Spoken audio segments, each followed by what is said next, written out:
I think what we are doing with the pet dogs mostly is that we are basically keeping them as living toys.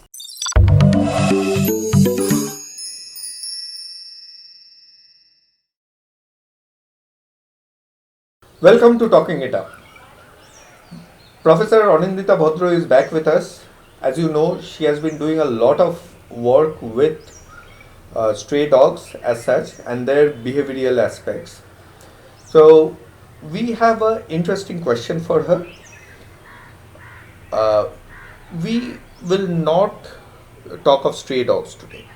So these are typical the foreign breed dogs that we call of, though I don't know if they are foreign anymore or not. They are. But we call them foreign breeds that people keep in their homes as pets. Large breeds not so much, but lab dogs, most of them what we see are given the life of humans. They sleep in cozy beds along with the owner, and they eat food that the family is eating, rest of the family, and they go through all the things that a human would do.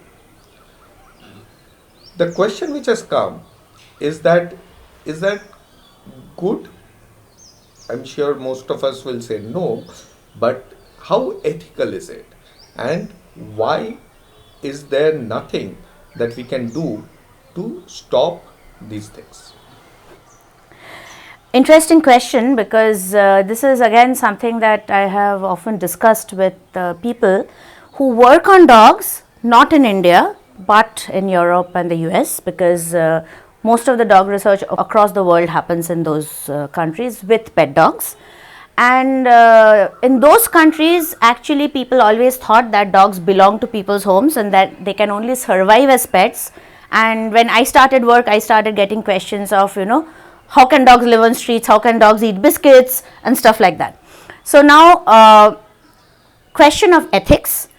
First we have to understand, when you keep an animal as a pet, are you keeping that animal because of the animal or because you want a toy which also responds to you in some way?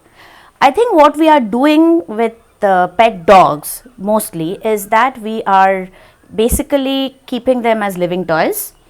And then I also see people saying, I've heard people speaking as if they're talking about their children. I get confused, my daughter likes this and my son likes that, and then I find out they're talking about a pet dog, which irks me, makes me feel scared. As a biologist, you are talking about a different species, and that species has its own way of life, it has its own biological cycle, and you are completely messing up with it. This is, I think, this superiority of humans that we have got so used to. We think we are the best, our lifestyle is the best, you need to sleep in a bed, you need to watch TV, you need to be in a couch, you need to eat cooked food. Excuse me, no, a dog is a different species, it has a different biology, it has a different set of enzymes to digest a different set of food. They are not humans. As far as I am concerned, I think it's completely unethical to treat an animal as if it is my species and not give it the respect due to its species. So I'll just digress, though the question came for breed dogs, but I've seen the same attitude towards people who adopt pets from the roads. Absolutely. So, and I tend to think that they go a step further, because Yes. they feel that they are animal lovers and that's why they have adopted something, and they go a bit further than people who are dealing with breed dogs at home. Actually, for the breeds, I can at least say that yes, they cannot survive on the streets. They are a product of artificial selection. They will not be able to lead a life of their own, and especially the lap dog breeds, because they are not capable of doing it. You leave them out on the streets, they'll probably find it difficult to survive.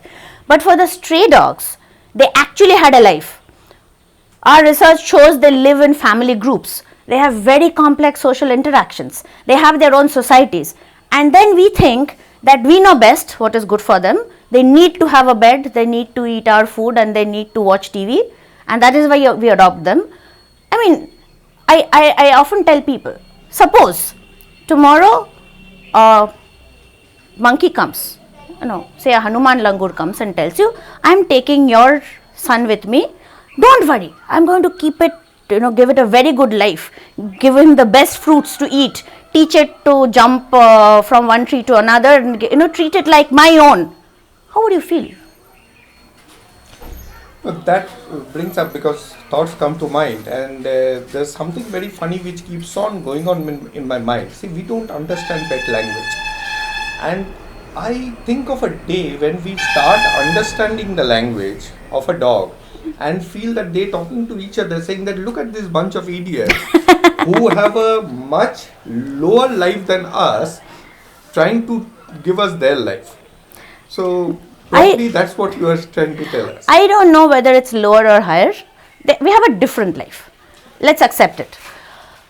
You and I will not survive. I teach evolution, and I often tell my students, imagine if I gave you no clothes, no medicine, no vaccines, no mineral water, no cell phone, nothing.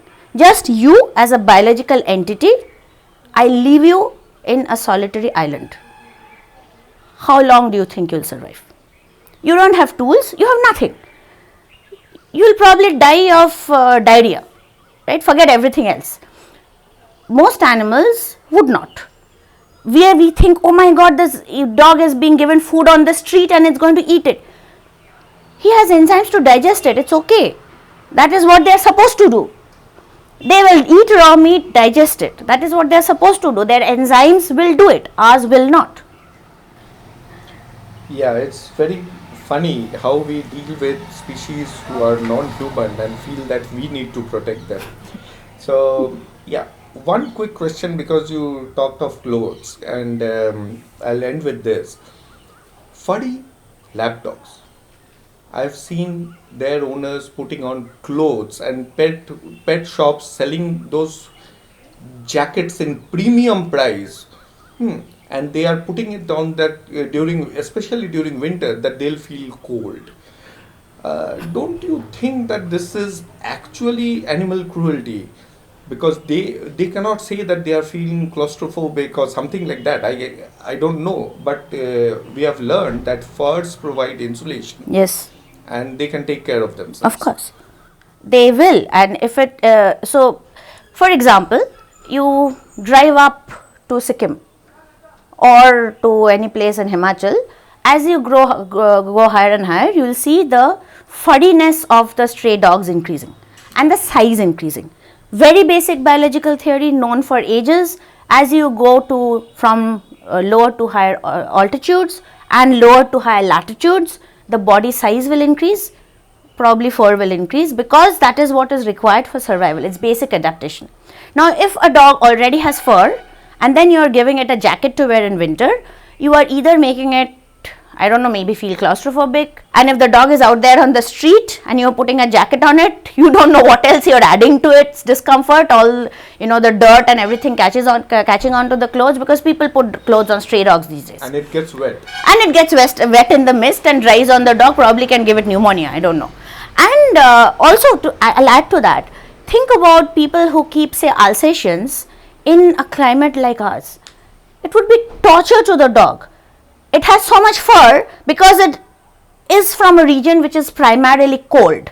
And then you have an Alsatian on a leash walking on the streets of Kolkata. It's torture. Siberian Huskies and Saint Bernards have become the fad of today. Yes, completely ridiculous. I'll actually give you a piece of information on this. I was in Netherlands talking to a group of dog people, and there a vet told me in the Netherlands they have banned the pug, because they said the English breed, the original breed. So apparently, sorry, not the pug, the bulldog. So apparently, it is known for this snub nose, and people say it's very aggressive because it's panting all the time. So apparently it's panting all the time because it suffers from asthma. So they, with this constant artificial selection for this typical body type, what we have done is we have completely distorted its respiratory system because of the nose and everything, and all of them suffer from asthma. That is why they are panting, not because of aggression. That's one. Secondly, we have distorted their biology to such an extent that they are no longer capable of proper reproduction. So all of these dogs have to be produced through artificial insemination. They cannot undergo proper birthing, so they have to undergo cesarean, and so there are a whole set of vets who make a lot of money by specializing in this. What have we done to them? So what we hear from Dr. Bhadra is dogs are dogs, we are humans, let us coexist, let them be, they know how to survive, we also will learn how to survive, we'll survive on our own. Thanks a lot for joining us. Till the next episode, keep watching Talking It Up, sending your queries and subscribing to our channel.